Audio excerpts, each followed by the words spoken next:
Selamat datang di kelas online pengukuran status gizi. Ini adalah video bagian keempat untuk topik hospital diet atau makanan rumah sakit. Di video sebelumnya kita sudah bahas sampai ke parenteral nutrition. Sekarang kita masuk ke enteral nutrition. Diet enteral ini diberikan kepada pasien bila keadaan saluran pencernaannya masih baik, masih bisa menjalankan fungsinya, melakukan atau mencerna makanan dan menyerap zat gizi. Untuk pemberian diet enteral itu ada yang long term, jangka panjang, ada yang jangka pendek, sama juga seperti diet parenteral. Untuk jangka pendek, maka pipa makanan akan diberikan melalui hidung, melalui saluran di hidung kita. Jadi, oleh karena itu namanya semua diawali dengan naso. Ya, naso itu artinya hidung. Kemudian ada 3 saluran, yaitu dari hidung ke lambung. Jadi pipanya dari hidung masuk ke lambung, artinya makanan cair penuh akan tiba di lambung pasien. Lalu baru mulai dicerna. Itu namanya nasogastrik. Tapi bisa juga ujung pipa akan berakhir di duodenum atau usus halus, usus 12 jari, maka enteral nutritionnya disebut nasoduodenal. Yang terakhir, ujung pipa dari hidung akan berhenti ke jejunum atau usus halus ya, yang bagian jejunum, maka diet enteralnya disebut dengan nasojejunal.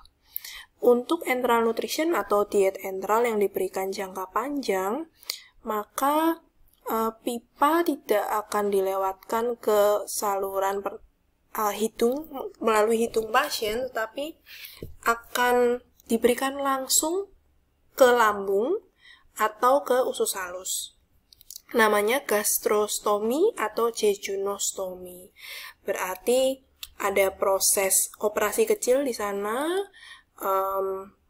Pipa akan disalurkan ke perut, menembus dinding perut, masuk ke lambung. Sedangkan untuk jejunostomi, pipanya menembus perut, masuk ke usus halus. Okay. Itu dari segi salurannya. Diet enteral bisa dibedakan juga dari zat gizi yang ada di makanannya. Pada saat saluran cerna dapat menjalankan fungsi normalnya, tidak ada masalah, maka zat gizi yang diberikan juga standar, sama seperti zat gizi yang ada di makanan biasa, maupun makanan lunak, makanan saring. Tetapi untuk pasien yang saluran cernanya meskipun masih bisa bekerja dengan cukup baik, tapi kurang optimal, maka formula yang diberikan adalah formula yang khusus. Ada beberapa kandungan zat gizi yang dibuat khusus atau dibuat lebih sederhana sehingga saluran cerna kita masih bisa menyerap zat-zat gizi tersebut. Ya, jadi itu disebut dengan formula yang spesial. Nah, setelah diet enteral ini diberikan ke pasien, misalnya untuk yang ini ya, dengan standar nutrients, dan pasien dapat menerima makanan itu dengan baik, progresnya baik, maka pelan-pelan diet enteral ini akan diubah menjadi diet via oral atau makanan yang diberikan lewat mulut. Mungkin teksturnya tidak langsung makanan biasa, mungkin harus melewati makanan cair dulu, baru makanan saring, lunak, dan biasa, tapi tentu tergantung dengan kondisi pasiennya. Begitu juga dengan pasien yang menerima diet enteral dengan specialty formulas, kalau misalnya asupan makanannya baik, cukup, maka mereka akan berpindah ke diet yang diberikan secara oral. Tetapi, bila ternyata ada gangguan, dan ternyata pasien tidak bisa mengkonsumsi semua diet enteral yang diberikan, tidak juga dapat menerima parenteral nutrition dengan baik, maka pasien masih akan tetap menerima diet enteral sampai kondisinya membaik, sampai pasien bisa menerima semua diet enteral. Baru mereka pelan-pelan akan berpindah ke jenis diet berikutnya. Baik, di gambar ini kalian bisa lihat penjelasan mengenai diet enteral dan parenteral yang saya jelaskan di slide sebelumnya ya. Kita ulang lagi dari diet enteral. Jadi, diet enteral kan diet yang diberikan dengan bantuan pipa. Ada yang namanya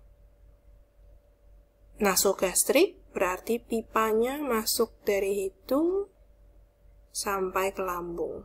Jadi ujung pipa ada di lambung. Ada juga yang namanya nasoduodenal tube. Artinya pipa masuk dari hidung, melewati lambung, kemudian masuk ke usus 12 jari. Dan ada yang namanya nasojejunal. Berarti pipa masuk dari hidung, melewati lambung, melewati duodenum, sampai ke jejunum. Tapi untuk diet enteral yang jangka panjang, maka pipa tidak akan disalurkan melalui hidung, tapi langsung dipasang melalui operasi kecil ke gaster atau lambung, namanya gastrostomi, atau langsung ke usus halus, namanya jejunostomi.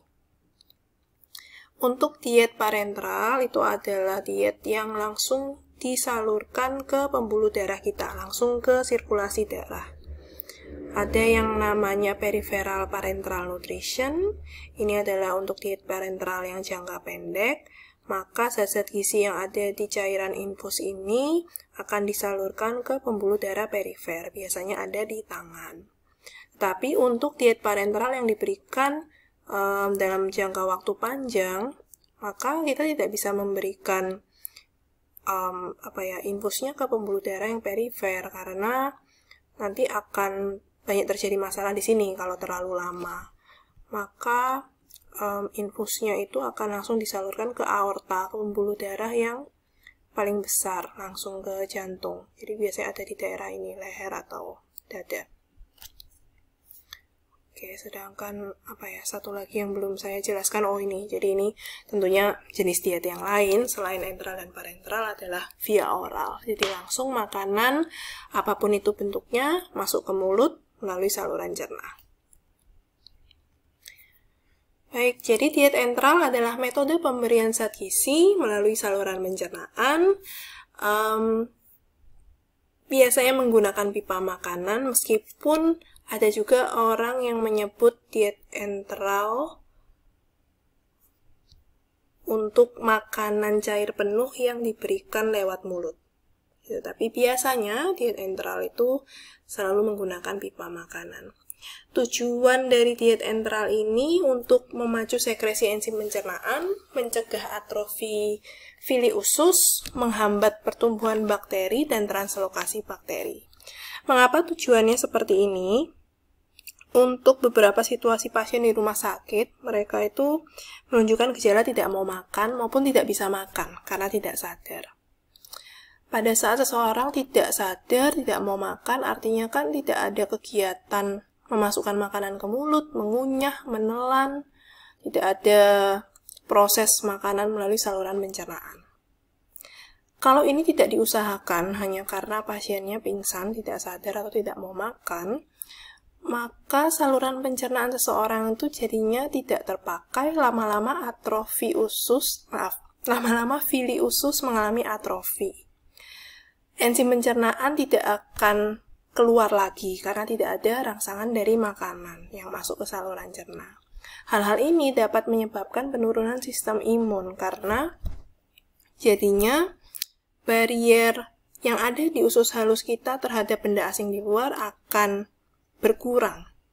Dan tubuh pasien tersebut akan rentan mengalami infeksi melalui pencernaannya.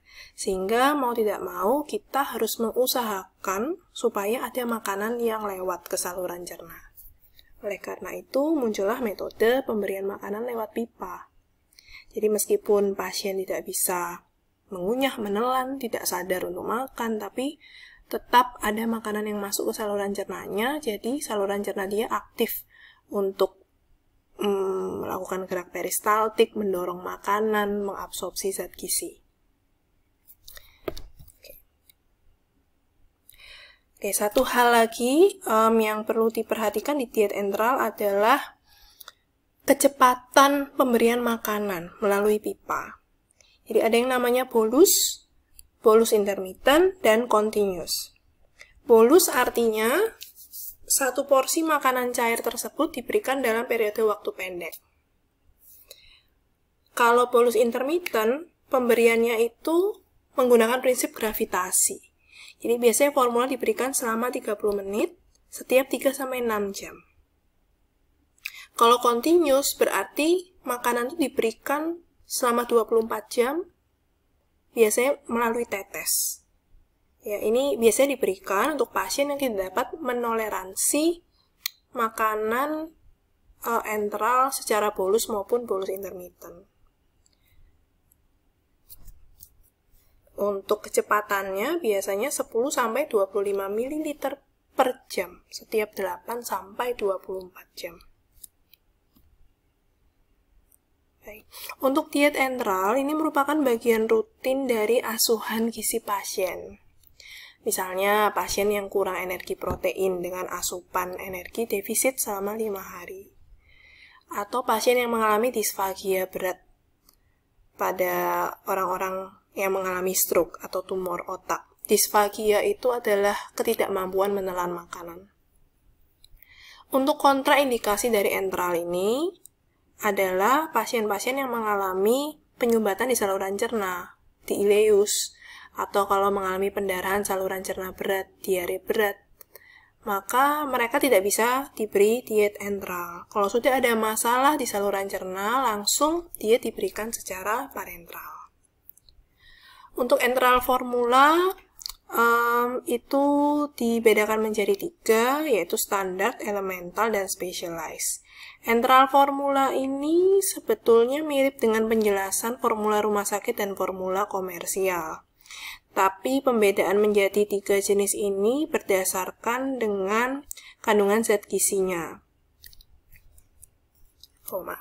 Kalau yang elemental, artinya zat gizi yang ada di formula tersebut itu sudah merupakan bentuk yang sederhana, yang dapat langsung siap diserap oleh tubuh. Sedangkan specialized artinya komposisinya sudah diatur sedemikian rupa. Dan tadi kalian sudah lihat contohnya beberapa di bagian formula yang komersial. Oke, terakhir untuk diet parenteral, tadi kan ada 2 ya, ada yang PPN atau Peripheral Parenteral Nutrition, ada yang TPN atau Total Parenteral Nutrition.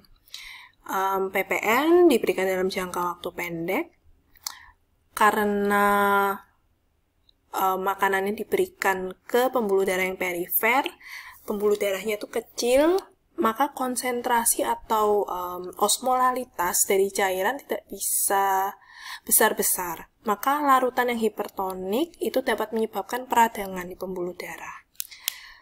Sedangkan untuk yang total parenteral nutrition relatif aman karena pembuluh darahnya juga besar, sehingga larutan yang hipertonik yang kandungan zat gizi atau mineralnya itu padat dapat lebih ditoleransi. Untuk PPN, energi dan proteinnya terbatas karena cairannya tidak bisa terlalu konsentrat, tidak bisa terlalu padat. Sedangkan kalau yang TPN, energi dan proteinnya bisa lebih banyak. Baik, demikian penjelasan mengenai diet rumah sakit. Semoga bisa memberikan gambaran ke kalian mengenai jenis-jenis makanan yang diberikan untuk pasien-pasien di rumah sakit. Terima kasih untuk perhatian kalian semua.